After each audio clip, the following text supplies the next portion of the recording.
Let's go get him! Beaver Crazy Man here. In this video, let's look for some amazingly fun goofs in Knight Rider. Some awesome fun facts on guest stars, including one involving the real life of the Hoff that is just beyond belief. So let's go back in time to the 80s, when one man could make a difference, and TV was fun to watch.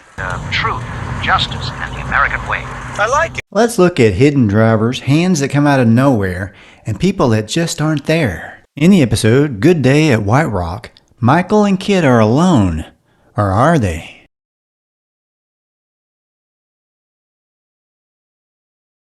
Now don't go getting any anxiety attacks here. There's only one man in the police car chasing Michael and KITT for speeding. Then he comes around and suddenly there's a man with a camera filming the chase in the back seat. Kinda spooky, isn't it? In the episode, Just My Bill, KITT has a passenger but no driver. But you can see a bodiless hand moving a steering wheel.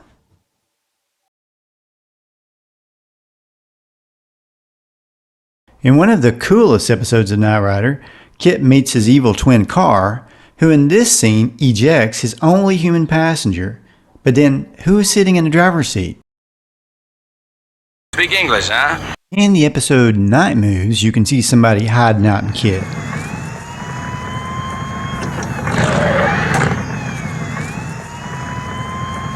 No, that's not Michael because he was standing outside of the car at the time. In the episode Sole Survivor, Michael Knight is investigating and somebody is sneaking up on him. If you look to your right, you'll see somebody at the very end that's not part of the scene. As Michael fumbles with an old floppy disk, you can see that man staring into the monitor. Hello. What the devil's going on? See if you can spot the hidden man in the episode Race for Life.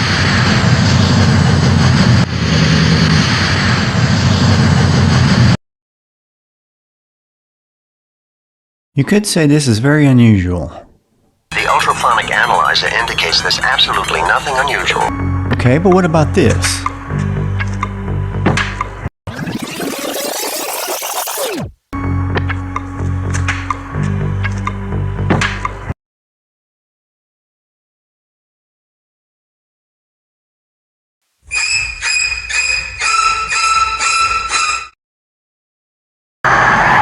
There's those hands again, and Michael's not driving. Could be extraterrestrial. Are you from outer space? I've come to collect you, Earthling. What is that? It looks like a purple people eater to me.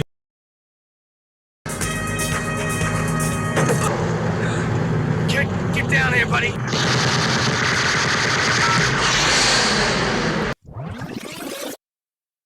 Wait a minute, if Michael is here, whose finger is hitting the turbo boost? In the best episode of the 4th season, The Scent of Roses, there's a clue as to where that guy's hiding. Notice how big the seat looks in the back. And I bet that's some kind of glass mirror somebody could see through. Well, rather than ruin my childhood, I'm going to assume that this is a crook hiding out from KITT and Michael, and somehow he remained undetected. In Night of 1,000 Devils, Michael Knight is thrown into a hole and he gets a spooky hand.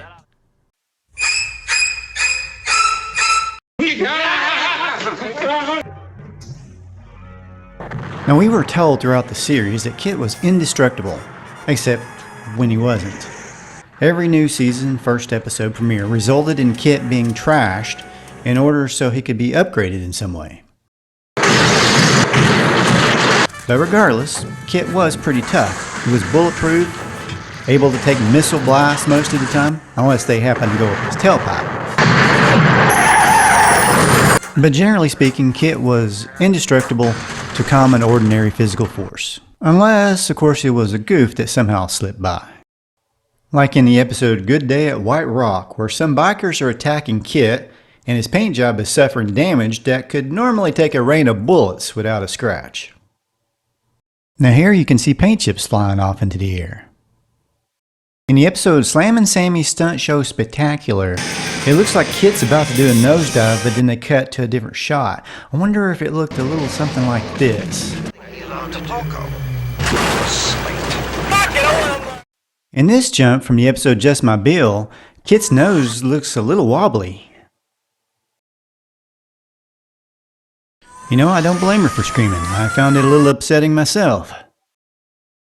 No, any thoughts? No, but I'll think of something. In the episode Not a Drop to Drink, KITT's front end seems to get a little bit mangled.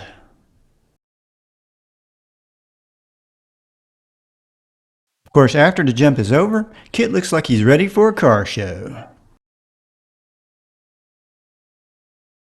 Okay, let's just drop. In the opening preview, they have another shot of this jump, not used in the actual episode, that has a really plastic looking bull.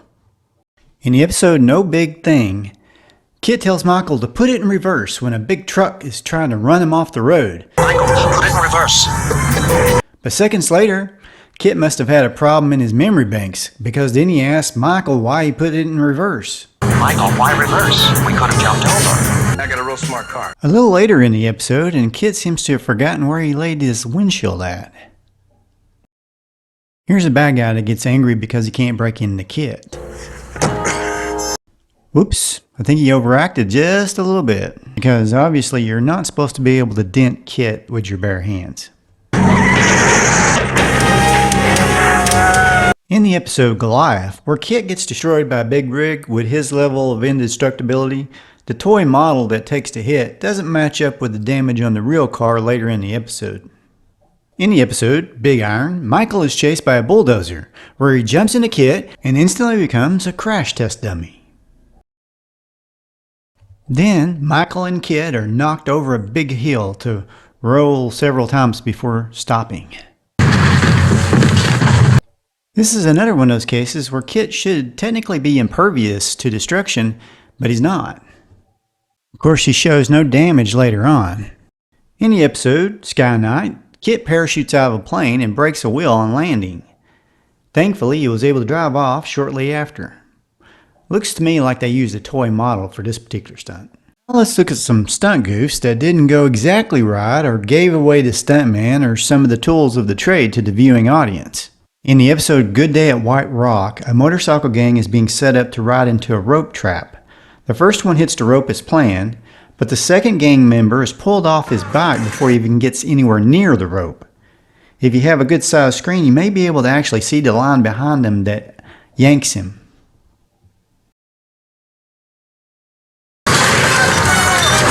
Now let's take a look at one of the stunts from the pilot episode. In the demolition scene, a kid hitches a ride with Michael Knight after it's too late to drop the kid off, because they're right in the middle of the action. You know. What are you doing here? You're supposed to be with your mother. This is much more fun. What? What is this? Look at this. So you can spot a stunt driver who is definitely not Michael Knight with a dummy replacing the kid riding alongside Michael Knight here. Also in this scene, you can see what appears to be ramps, enabling KITT to pop up on two wheels. If you look really closely, that is. In the episode No Big Thing, it looks like Roscoe from the Dukes is making a guest appearance, crashing down on this yellow car. But if you look inside the yellow car, you can see the roll bars there protect the stuntman from getting crushed from the police car. It's actually a very smart safety measure. I definitely wouldn't call that a goof necessarily. Also in that episode, Devin, Michael's boss, gets to do a stunt for a change. First thing you may notice is that his passengers are replaced with stuffed dummies. Which also means, of course, that Devin was replaced with a stuntman.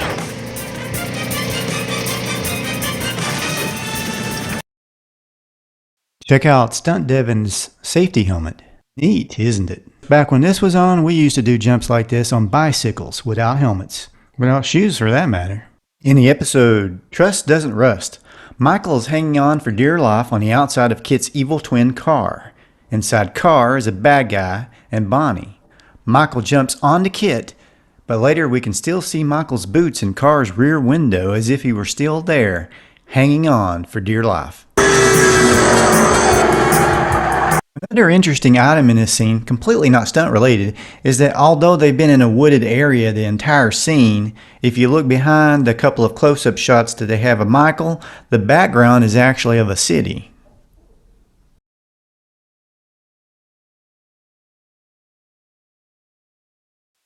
Okay, spoiler alert for the next one here.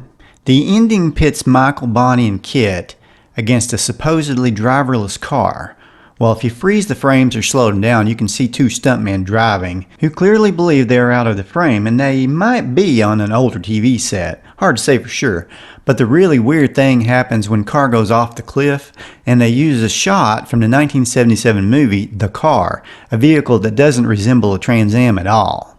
But just like Car, the car in the movie is evil, drives itself, and seems self-aware.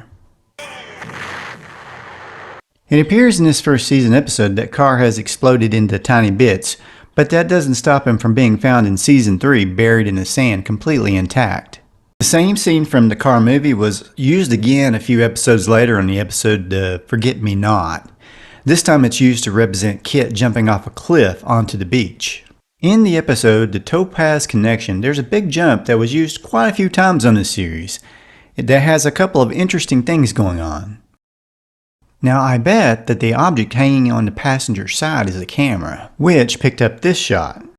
I also noticed that there seems to be a part flying off of KITT here. You can see it kind of floating around in this shot. There's one last thing I noticed in this stunt, that there was a black cloth dangling out of KITT that I just can't explain. In the episode, a nice and decent little town, after some bad guys flip a car, and it's come to a complete stop on its wheels, by the next shot, it's turned on its roof. Sometimes, stunt doubles are more obvious than others for whatever reason, and in the episode A Knight in Shining Armor, it's pretty obvious when stuntmen replaced David Hasselhoff and Lance Legall during their big fight at the end. You remember Legall from the A-Team and Airwolf, to name just a couple of shows. Going through. In the episode Speed Demons, it's noticeable that there's a stuntman replacing David Hasselhoff if you're looking real close.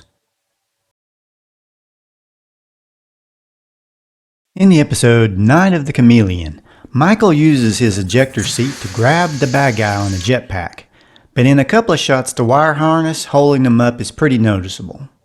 Now let's look at some miscellaneous goofs. You know what, kid?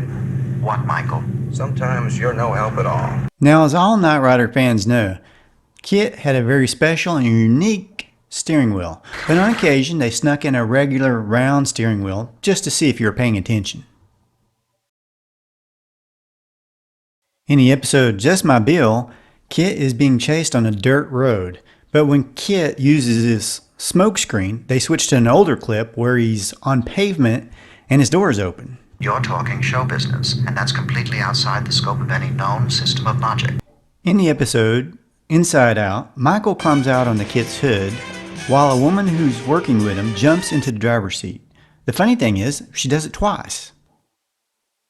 In the episode Hearts of Stone, Michael is chasing a truck that he and KITT land on. The confusing thing here is that Michael appears to get out twice, once by opening the door and once Dukes of Hazzard style through the window. Also, in this episode, there's a strange note inside the helicopter that reads, "Simulated engine failure." Sounds like a note to the stuntman or their actors, and they just left it on there. But as soon as I say that, somebody will tell me in the comments that this is something normally posted inside helicopters. But what do I know? I've never been in a helicopter. Now don't go getting any anxiety attacks here. On the episode Give Me Liberty or Give Me Death, where Knight Rider basically calls out the Dukes of Hazzard featuring an orange Dodge Charger, which they destroy in an explosion. The car that burns, though, is definitely not a '69 Dodge Charger. On the episode Whitebird, when KITT does this jump, I'm just wondering where that board comes from. I wonder if they took part of the ramp with them when they did that jump. Now, one thing I can't figure out is what KITT's undercarriage is supposed to look like. It seems to change constantly, even within the same episode sometimes. When KITT jumps with his turbo boost, they usually show us his undercarriage go by, and it resembles what you might see in a real Trans Am. But I've noticed on the toy models they use for these jumps, it's usually completely flat underneath. Now, in the first episode of Season 3, when KITT gets demolished and he's turned on his side, it looks flat on his undercarriage there. And here's KITT in Season 2. Anybody else ever notice that? Well, let me know in the comments. Good work. work, buddy. Yeah, let's give him In this episode, I swear it looks like Michael gets in the KITT and lands on the passenger side and starts driving. In this episode, I think Michael pushed the wrong button. Michael, what are you going to do? See, I could have sworn there was a button to open the sunroof and a button to eject with. Can't miss. Go ahead, press the button. You know, they could have turned it into a Get Smart skit, and that would really have been cool. Now let's look at Knight Rider actors, guest stars, trivia, and connections to other movies and TV shows. And hang on for coincidence you won't believe. Trivia note, that's Charles Napier. He was the second voice of the Hulk, and he popped up on a lot of shows in the 70s and 80s, you know, like BJ and the Bear. I did a whole video on him. Hulk fans might be interested in checking out. Now in the big finale, there's a pretty awesome scene where KITT jumps a big rig driven by Red West, who was Elvis Presley's bodyguard and close friend. West would end up not only being an actor, but also a successful songwriter in his lifetime. Now one of the bad guys in the helicopter here is Lance Legall, the same guy that liked to chase the A-Team from time to time. He also had a thing for helicopters as he did some narration work on Airwolf, the show about the super advanced helicopter. He pops up again in the second season as another character in the episode A Knight in Shining Armor, where he gets into a big fist fight with Michael Knight. By the way, if you didn't know it, the 80s was a time for super advanced everything.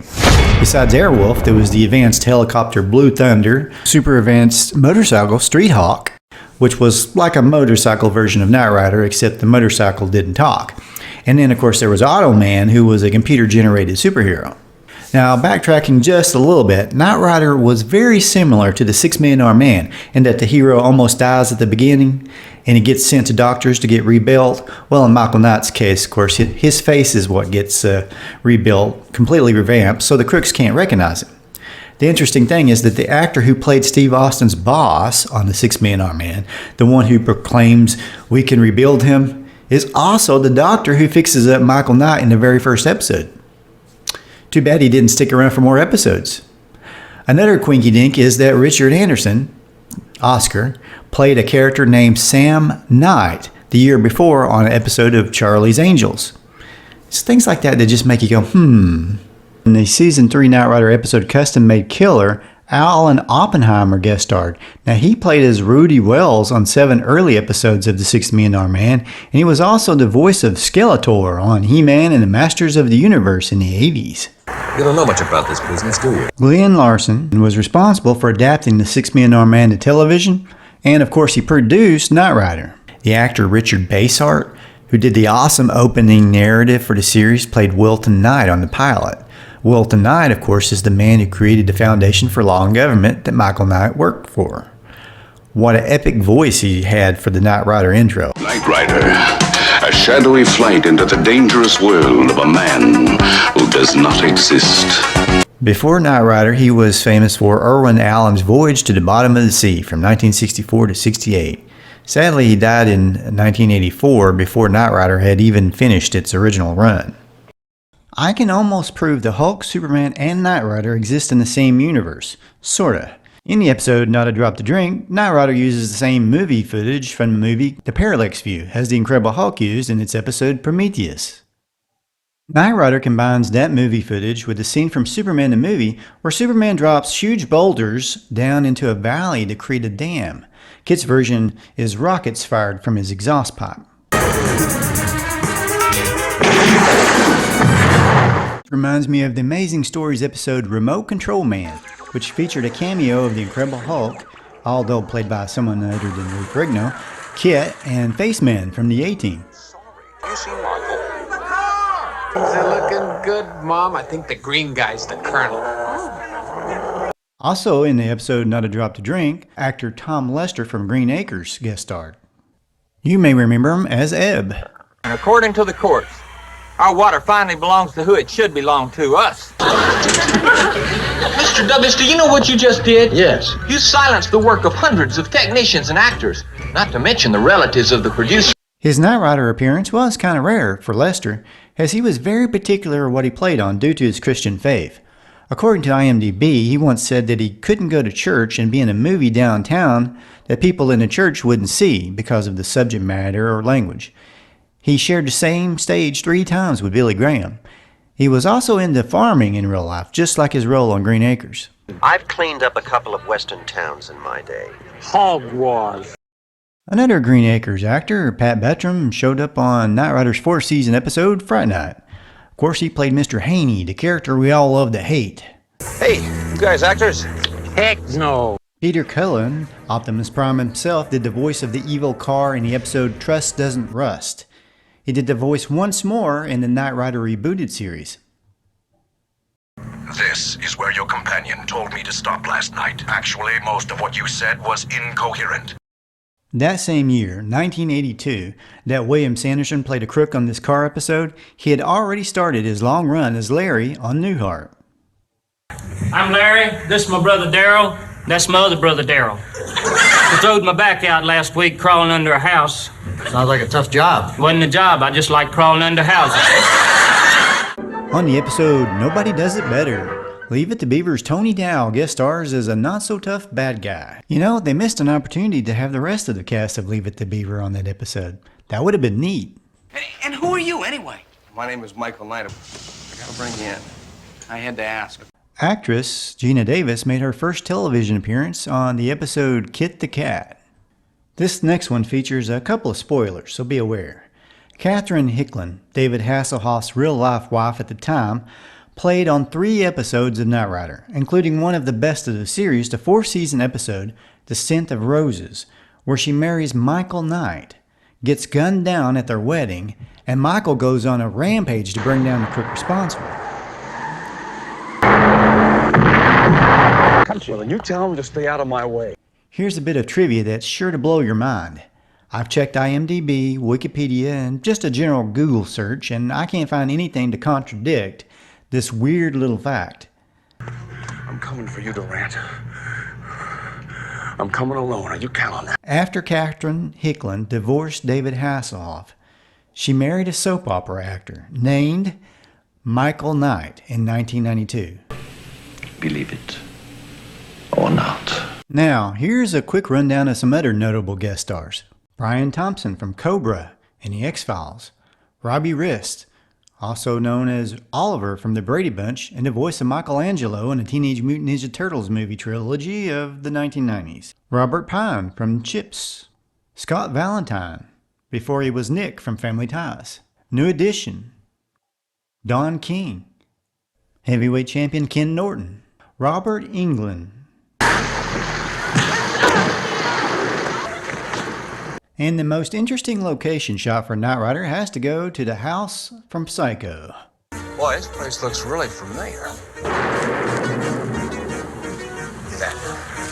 Well, believe it or not, I found a lot more stuff I would have liked to squeeze in here, but I'm kind of out of time.